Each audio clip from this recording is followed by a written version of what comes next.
Now then, we're in the workshop because it's pouring the rain outside, and that straight down rain, no wind. It's going to last all day, and I'm going to make everybody miserable and everything incredibly soggy for the next 2 weeks. However, this is the intro to Home Life 17. Now, who'd have thought we'd have got to that point? Whereas Home Life in lockdown started, I don't know, March, and it was just an encouragement and showing people that there are various different ways of living your life. However, spring and summer and early autumn, they're always very busy, which is not a problem, because if you're not busy, or at least got plenty of things to do, then life can sometimes, for some people, get a bit tedious. So it's don't be frightened of cracking on and getting on with the work. However, when late autumn comes and a lot of the jobs that you were wanting to do have been done because you've been cracking on with things, then you can spend a bit more time thinking about other things and forward planning. And of course you think about the family, and how they're getting on, and the trials and tribulations that sometimes occur. And it's just, this bit of the intro is just a call out to all the family saying, hi there, hope everything's alright. If it's not, well, we're here if you need us, and that what will be, and you have to live with it. So we'll crack on with the rest of the video now, and I hope you enjoy it. So this is one of the tasks for late summer, early autumn.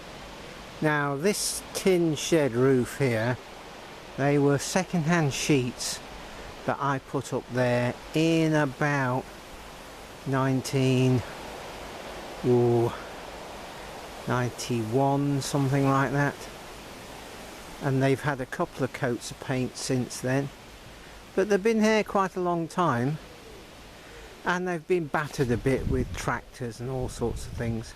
There's a few bends on the end there, but they're not bad. And so it was to scrape it down, and there were some areas of rust and all sorts of things, but scrape the majority of it down and give it a coat of paint. And this all started really because I was coming home a couple of weeks ago, and there was a free pile by the side of the road, so you stop, and in amongst it there was a gallon of bitumen paint sort of stuff, tarry stuff. I didn't know whether it was any good at the time, but brought it back along with one or two other bits, and when I opened it, the top, it had been clearly somewhere in the shed for a long time, because the top was sort of nearly rotten through, nearly rusted through, but it was alright, and I opened it up and it was still liquid. So I thinned it down with a bit of diesel, actually, a bit of red diesel, only a little bit, just got it thinned, and there we go, it's done this roof. So that's what you call recycling, isn't it? Reusing whatever you want to go. That was almost on the way to being thrown away.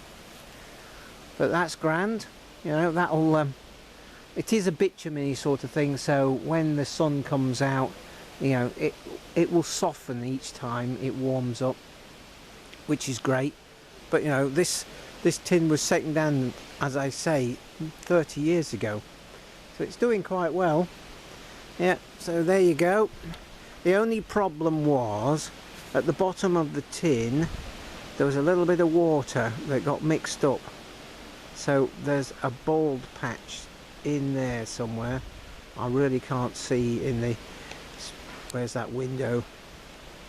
Yeah, there's a bald patch there where there was a bit of water mixed in, so I've just avoided that. I'll let it dry in the sun and go back up there and just put put a bit more on there. And down this side, and we'll go and have a look at that, right on that edge there was a couple of holes that had actually rotted through. You can actually see probably a matte black area, and that is a piece of tent canvas that's painted with bitumen both sides and slapped down and then painted over the top. We'll just go and have a look, but I could change that sheet, but I've got plenty of things to do and there are only little holes, so that tent canvas will do for another 2 or 3 years.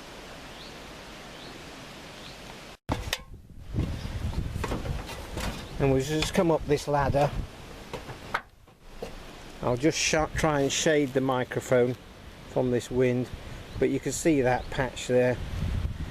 Just a piece of tent canvas, paint the tin, paint both sides of the canvas, slap it down there. That'll do for a couple of years. Right, let's crack on.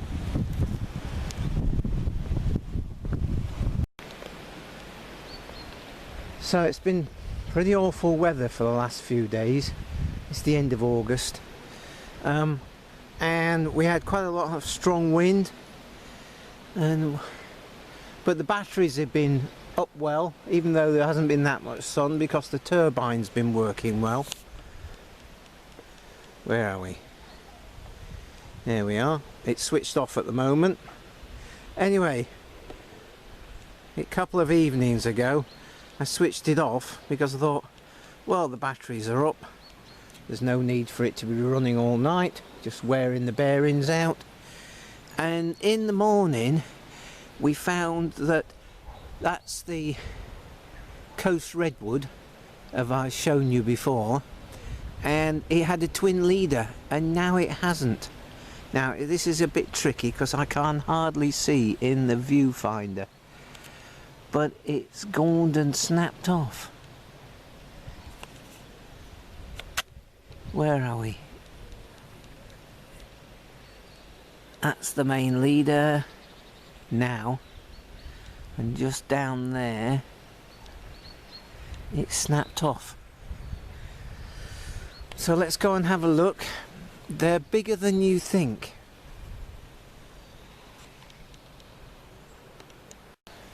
So here we are. That's that twin leader that snapped off. And just to give you some scale,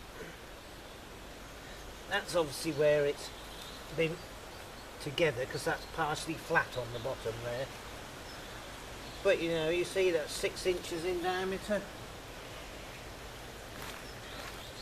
So there you go.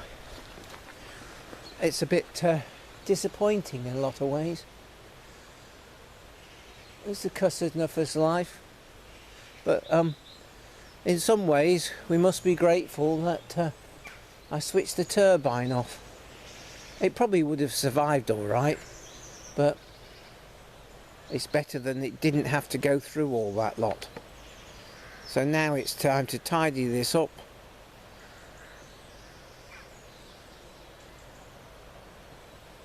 Right, let's crack on. And this sewing machine here, it came out of a skip. It's got the top and everything. It's complete and working, and somebody had just thrown it away. Anyway, my clothes take quite a beating, especially in summer when I'm not wearing overalls, and I am just focused sewing a patch there. Even though I wear aprons and all sorts of things, the bits of battery acid get to my clothes and you just get wear and tear, lifting stuff, moving stuff. So I'm just sewing a patch in this, and I suppose what I'm saying here is everybody ought to be able to learn to sew, and a sewing machine is not a difficult thing to use. It's an amazing bit of technology, and some are different from others, and the older ones are definitely better than the new ones, in my opinion, and the treadle ones are even better. but this happens to be electric, although you can turn it over by hand. So I'm just going to focus in on this, and I'm going to turn it over by hand with this wheel here. So you just move it like that. So let's just get prepared. So I've cut the damaged material out and then cut a slot at an angle at 45 degrees and folded the edge back under itself, and then put another piece of cloth underneath. So what I will do is I'll sew round the edge and then sew again further out, and then sew across the corner just to strengthen it. But this is just as an example.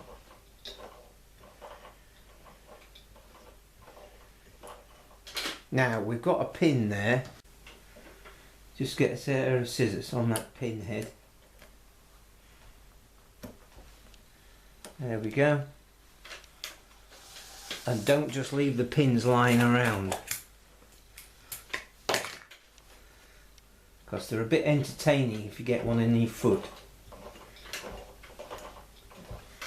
Now I'm just going to try the power and show you, but there's another pin here, so we've got to be careful.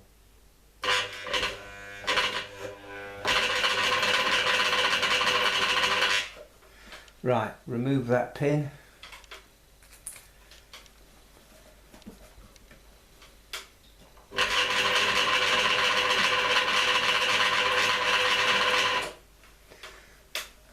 And just over here, and I'm looking at the viewfinder upside down. Where are we? There, on this machine, is the forward and reverse. So if I put that into reverse and then go back to where I was working, this will then go backwards. Okay, so we need to be in line with these, so not quite, and just wind it forward. Okay, then at the back here there's a lever, and you just lift the lever and it lifts the foot up. Now you've got the needle down in there, alright, and then you can turn everything around, and then it's just a matter of leveling everything out like that. The needle is straight down in there, so that is holding everything in place, and we drop the foot again just like that.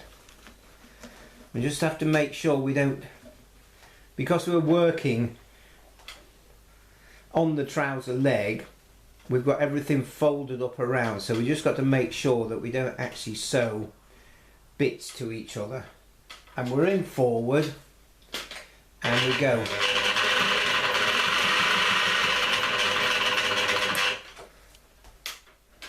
Okay, you get the idea.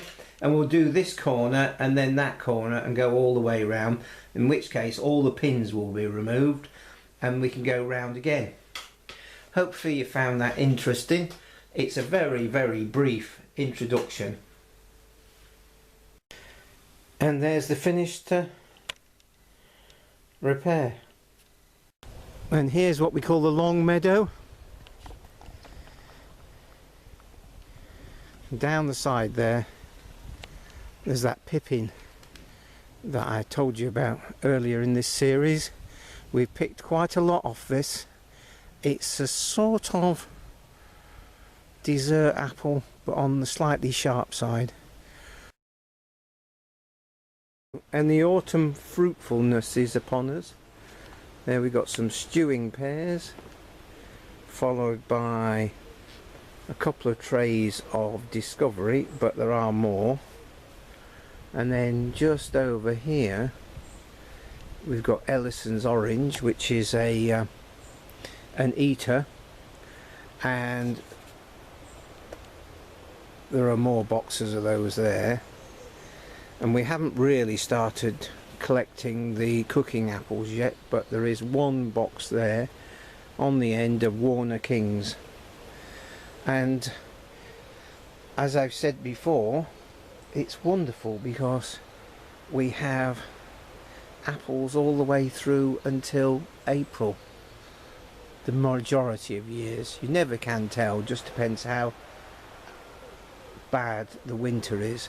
But we have them in this insulated caravan that keeps the vermin out as well, and it's great, you know. Stewed apple in the middle of winter with your breakfast, perfect.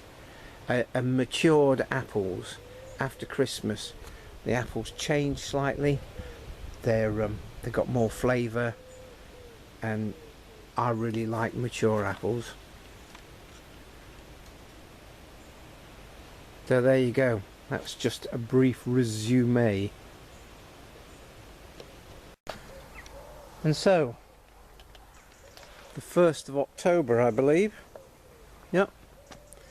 And there's still a few raspberries. We had a second flush, and which is great, and it's really appreciated. And just down from that, the purple sprouting is growing on. There's some more over the other side of the veg plot. And next door to that, they're a bit small, but we've got some Brussels sprouts. And as we can see coming up from that, the runner beans. There's still some beans on there. The small ones are for eating, and the big ones we let mature on for either beans for eating or seed for next year. And the leeks have done really well this year. We'll go round and have a look at those in a minute. But now's the time to be clearing a few areas and preparing it for winter. Just over there, that is parsnip, and there we got some kale, and in the back there are a few more purple sprouting, and right at the back there's still a mushroom, not a mushroom, a pumpkin. So let's just go and look at these leeks. And just whilst we're here, isn't this quite delightful? Sort of autumn, late autumn colour. It's great, isn't it?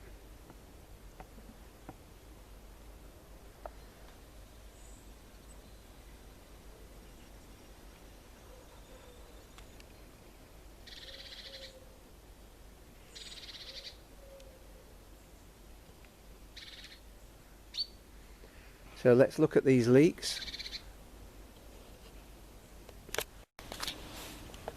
As you can see, we've been harvesting some of them, working our way through them, but they're pretty good. I'm very pleased with those. And we still have, I'm just going to move the camera, just over there, there's still some bee borage flowering away. So if it warms up, the bees might be out. And there's the runner beans, and of course the French climbing beans. That's it. Yeah. As soon as the temperature went down a few weeks ago, that was the end of those. Let's just have a look in the glasshouse though, because other things are happening there. Look who's here. Here's Flash, perched. All the grass is rather wet, and it's a bit chilly really, but it's all relative. And there's still some daisies there. And down here as you zoom out a bit. Down here where I've been picking nettles, there's fresh growth of nettles for nettle tea.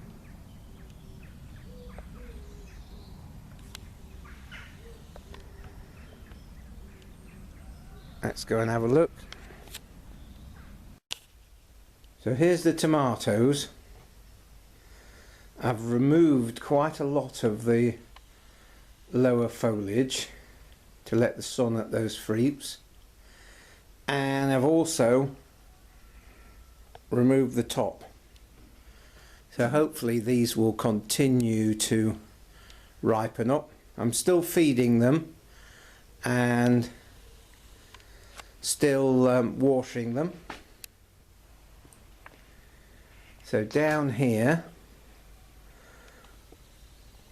that's the next lot of lettuce. I really ought to sow another lot, whether or not they'll come to anything.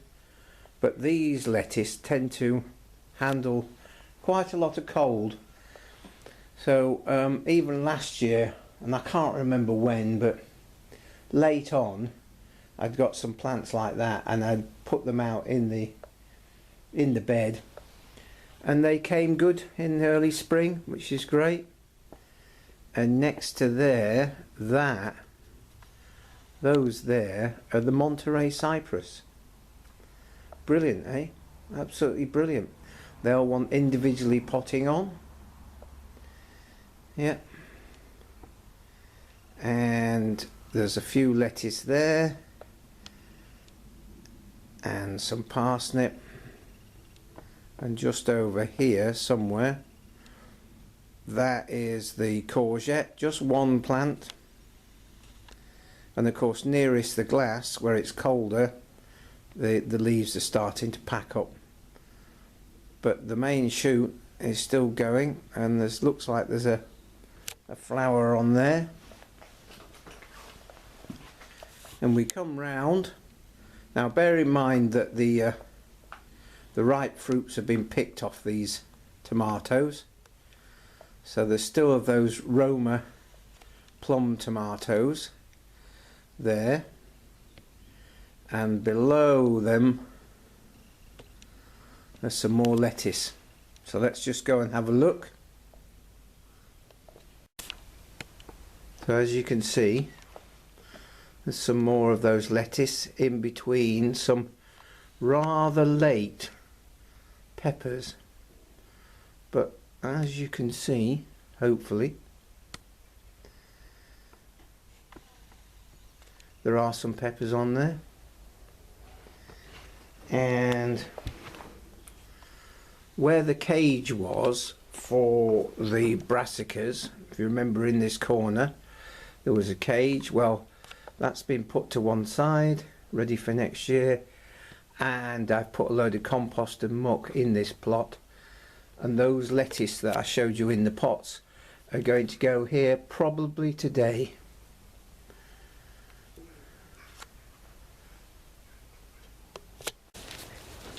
And I've selected one of the larger alders. This is 1 year's growth. Been looking after them, but that's impressive, isn't it? That's brilliant.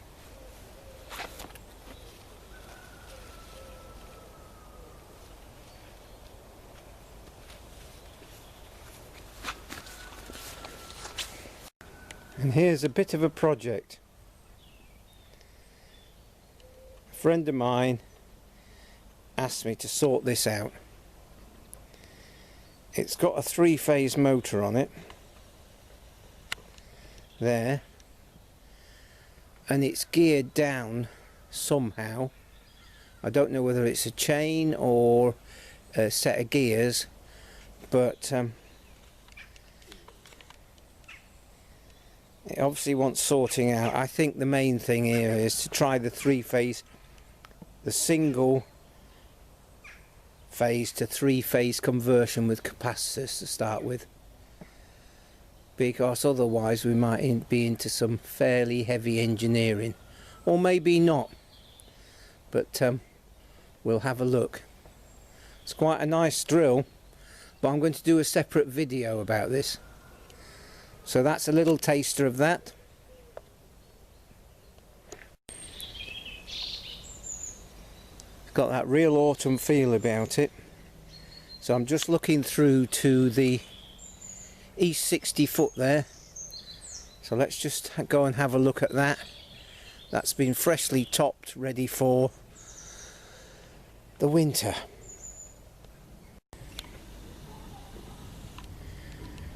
And there we are. So that will grow on, this grass will grow on for another few weeks, but it won't get really thick and clumpy in the bottom.